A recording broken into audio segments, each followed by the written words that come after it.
வணக்கம். ஜேகே செய்திகளின் மதிய நேர பிரதான செய்திகள். முதலில் தலைப்புச் செய்திகள். புறக்கோட்டை மத்திய பேருந்து நிலைய அபிவிருத்தி பணிகள் ஆரம்பம். நாடளாவிய ரீதியில் மேற்கொள்ளப்பட்ட சோதனைகளில் 600க்கும் மேற்பட்டோர் கைது. அனைத்து அரசியல் தலைவர்களும் ரணில் தலைமையில் ஒரே மேடையில் ஒன்றிணைவு. யாழ்ப்பாணத்தில் ஒரே குடும்பத்தைச் சேர்ந்த 3 மீது வாள்வெட்டு தாக்குதல். பாகிஸ்தான் வீரர்களை புறக்கணித்த இந்திய வீரர்கள் தொடர்பில் விசாரணை. செய்திகள் தொடர்கின்றன. பொருளாதார ரீதியாக பின்தங்கிய குடும்பங்களைச் சேர்ந்த பாடசாலை மாணவர்களுக்கு ஜனாதிபதி நிதியத்தின் மூலம் புலமை பரிசில்கள் வழங்கும் நிகழ்ச்சி திட்டம் ஆரம்பமாகியுள்ளது.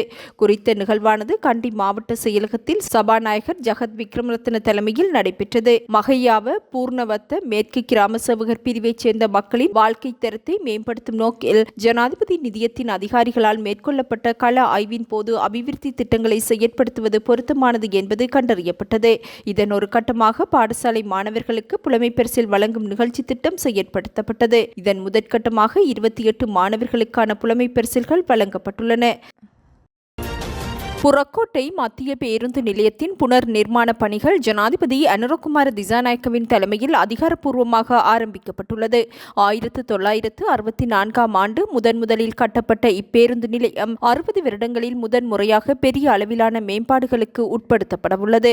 இத்திட்டத்திற்காக 424 மில்லியன் ரூபாய் செலவாகும் என எதிர்பார்க்கப்படுகின்றது. புனர் நிர்மாண பணிகளின் ஒரு பகுதியாக புதிய கழிப்பறைகள், தகவல் மற்றும் தகவல் தொடர்பு நிலையங்கள் மேம்படுத்தப்படும் எனவும் பாதுகாப்பு அமைப்புகள் மற்றும் பயணிகளின் அனுபவத்தை மேம்படுத்துவதை நோக்கமாக கொண்ட பிற முக்கிய உட்கட்டமைப்பு மேம்பாடுகள் உள்ளிட்ட நவீன வசதிகளுடன் நிர்மாணிக்கப்படும் எனவும் அறிவிக்கப்பட்டுள்ளது. நாடு முழுவதும் குற்றச் செயல்களில் நேரடியாக ஈடுபட்டதற்காக தேடப்பட்டு வந்த 15 பேரை இலங்கை போலீசார் கைது செய்துள்ளனர். நாட்டில் போதைப்பொருள் மற்றும் குற்றச் செயல்களை தடுப்பதற்காக நேற்று நடத்தப்பட்ட பல நடவடிக்கைகளின் போது சந்தேக நபர்கள் கைது செய்யப்பட்டதாக போலீஸ் ஊடக பிரிவு அறிவித்துள்ளது. நேற்று நடத்தப்பட்ட நடவடிக்கைகளின் போது மொத்தமாக 27,654 நபர்கள் பரிசோதிக்கப்பட்டனர். இவர்களுள் 15 பேர் நேரடியாக குற்றங்களில் ஈடுபட்டதற்காகவும் 674 பேர் சந்தேகத்தின் பேரிலும் கைது செய்யப்பட்டனர். பிடியாணை பிறப்பிக்கப்பட்ட 220 பேரையும் திறந்த பிடியாணை பிறப்பிக்கப்பட்ட 155 பேரையும் போலீசார் கைது செய்துள்ளதாக போலீஸ் தலைமையகம் அறிவித்துள்ளது.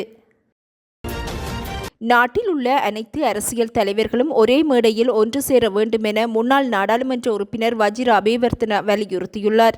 நாட்டின் எதிர்காலத்தை பாதுகாக்கவும் இளைய தலைமுறை தவறாக வழிநடத்தப்படுவதை தடுக்கவும் இந்நடவடிக்கை எடுக்கப்பட வேண்டும் என அவர் குறிப்பிட்டுள்ளார். இம்மேடை வெறுப்பு, கோபம், பொறாமை மற்றும் பேராசை இல்லாததாக இருக்க வேண்டும் எனவும் வஜிர அபேவர்த்தன சுட்டிக்காட்டியுள்ளார். இம்முயற்சியில் முன்னாள் ஜனாதிபதி ரணில் விக்ரமசிங்க தலைமை தாங்க முடியும் எனவும் அவர் பரிந்துரைத்துள்ளார். அத்துடன் நாட்டின் எதிர்காலத்திற்காக தேசிய தலைமை ஒற்றுமைக்கு முன்னுரிமை அளிக்க வேண்டும் என அவர் தெரிவித்துள்ளார். கட்சி தலைவர்களின் வழிகாட்டுதல்களின் கீழ் கட்சி மறுசீரமைப்பு உள்ளிட்ட புதிய முயற்சிகள் குறித்த விழிப்புணர்வை ஏற்படுத்த ஐக்கிய தேசிய கட்சி இளைஞர்களுடன் இணைந்து செயற்பட்டு வருவதாகவும் வஜிர அபேவர்த்தன தெரிவித்துள்ளார். இதேவேளை இன்றைய இளைஞர்கள் எதிர்கொள்ளும் அழுத்தங்கள் குறித்தும் வஜிர அபேவர்த்தன கவலை தெரிவித்துள்ளதுடன் பலர் தமது எண்ணங்களை பகிர்ந்து கொள்ள யாரும் இல்லாத நிலையில் கைபேசிகளில் அதிக நேரத்தை செலவிடுவதாகவும் சுட்டிக்காட்டியுள்ளார்.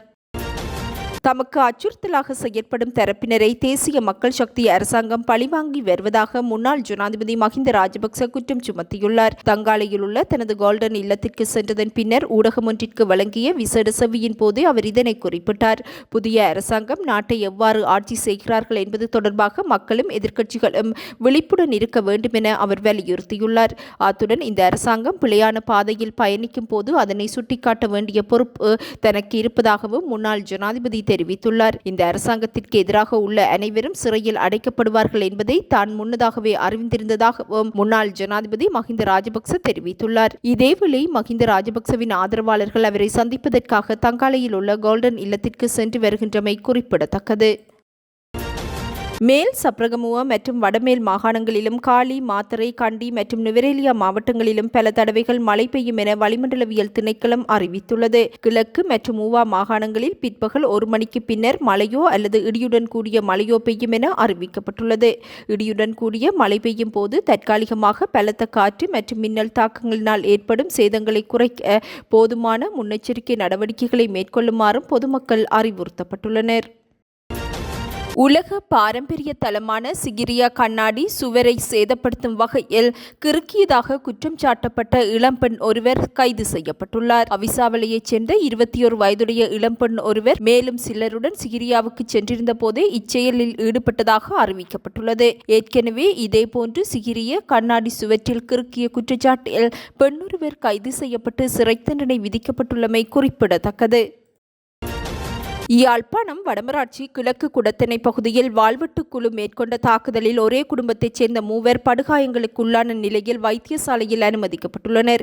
இச்சம்பவத்தில் குடத்தனை மேற்கு பகுதியைச் சேர்ந்த 3 படுகாயங்களுக்குள்ளான நிலையில் பருத்தித்துறை ஆதார வைத்தியசாலையில் அனுமதிக்கப்பட்டுள்ளதுடன் 2 மேலதிக சிகிச்சைக்காக யாழ் போதனா வைத்தியசாலைக்கு மாற்றப்பட்டுள்ளனர். கடந்த சனிக்கிழமை வன்முறை கும்பல் வாள்கள் சகிதம் வீட்டிற்குள் புகுந்து தாக்குதல் நடத்தியதாகவும் இதன்போது வீட்டில் இருந்த தளபாடங்களுக்கும் சேதம் விளைவித்ததாகவும் குற்றம் சுமத்தப்பட்டுள்ளது. சம்பவம் தொடர்பில் மருதங்கனி போலீசாருக்கு தகவல் வழங்கிய போதிலும் வாழ்வெட்டு குழு அங்கிருந்து வெளியேறிச் சென்றதன் பின்னரே தாமதமாக போலீசார் வந்ததாக பாதிக்கப்பட்ட குடும்பத்தினர் தெரிவித்துள்ளனர். மட்டக்களப்பு போலீஸ் பிரிவில் உள்ள புன்னைச்சோலை பகுதியில் வீடொன்றின் கதவை உடைத்து உள்நுழைந்த திருடர்கள் 20,80,000 ரூபாய் பணம், சுமார் 80 லட்சம் ரூபாய் பெறுமதியான 33.5 பவுண்ட் கொண்ட தங்க ஆபரணங்களை திருடிச் சென்றுள்ளனர். புன்னைச்சோலை சேமக்காலை வீதி 4ஆம் குறுக்கு வீதியில் அமைந்துள்ள குறித்த வீட்டில் நேற்றிரவு வீட்டார் ஆழ்ந்த நித்திரையில் இருந்தபோது இச்சம்பவம் இடம்பெற்றுள்ளது. இதன்போது வீட்டின் சமையலறை பகுதி கதவை உடைத்து வீட்டிற்குள் உள்நுழைந்த திருடர்கள் அங்கு அறைகளில் இருந்த அலுமாரியில் வைக்கப்பட்டிருந்த 20,80,000 ரூபாய் பணம் மற்றும் 33.5 பவுண்ட் கொண்ட தங்க ஆபரணங்களை திருடிச் சென்றுள்ளனர். சம்பவம் தொடர்பில் வீட்டின் உரிமையாளர் முறைப்பாடு செய்ததை அடுத்து போலீசார் தடயவியல் பிரிவு போலீசார் அழைக்கப்பட்டு தீவிர விசாரணைகள் முன்னெடுக்கப்பட்டுள்ளன. பிரித்தானியா லண்டனில் தீவிர வலதுசாரி செயற்பாட்டாளரான டாமி ராபின்சன் ஒருங்கிணைந்த யுனைடெட் தி கிங்டம் பேரணியில் சுமார் 110 லட்சம் பேர் பங்கேற்றுள்ளனர். பேரணியில் பங்கேற்ற ஒரு குழுவினர் போலீசாருடன் மோதலிலும் ஈடுபட்டுள்ளனர். இப்பேரணி லண்டன் நகரின் தேம்ஸ் நதிக்கரையை ஒட்டிய பிக்பென் பகுதி முதல் வாட்டர்லூ பகுதி வரை இடம்பெற்றுள்ளது. பேரணிக்கு ஆதரவளித்து அதில் பங்கேற்றவர்கள் வெளிநாடுகளில் இருந்து குடியேறியவர்களுக்கு எதிராகவும் அவர்கள் தேசிய அடையாளத்திற்கு அச்சுறுத்தலாக இருப்பதாகவும் முழக்கமிட்டுள்ளனர். இதேவேளை டாமி ராபின்சனின் பேரணிக்கு எதிராக பாசிசத்திற்கு எதிரான பேரணி என்ற போராட்டத்தை இனவரிக்கு எதிரானவர்கள் மேற்கொண்டுள்ளனர். இதில் சுமார் 5000 பேர் பங்கேற்றுள்ளனர். தமது பேரணிக்கு எதிர்ப்பு தெரிவித்தவர்களை வலதுசாரி ஆதரவாளர்கள் நெருங்காத வகையில் போலீசார் தடுக்க முயன்ற போது மோதல் வெடித்துள்ளது. இதன்போது போலீசார் மீதும் தாக்குதல்கள் மேற்கொள்ளப்பட்டுள்ளது. இச்சம்பவம் தொடர்பாக 9 பேர் கைது செய்யப்பட்டுள்ளனர். இங்கிலீஷ் கால்வாயை கடந்து படகுகள் மூலம் மக்கள் பிரித்தானியாவிற்குள் நுழைவது குறித்து பலரும் கவலை கொண்டுள்ள நிலையில் குடியேற்றத்திற்கு எதிரான போராட்டம் பலப்படுத்தப்பட்டுள்ளது.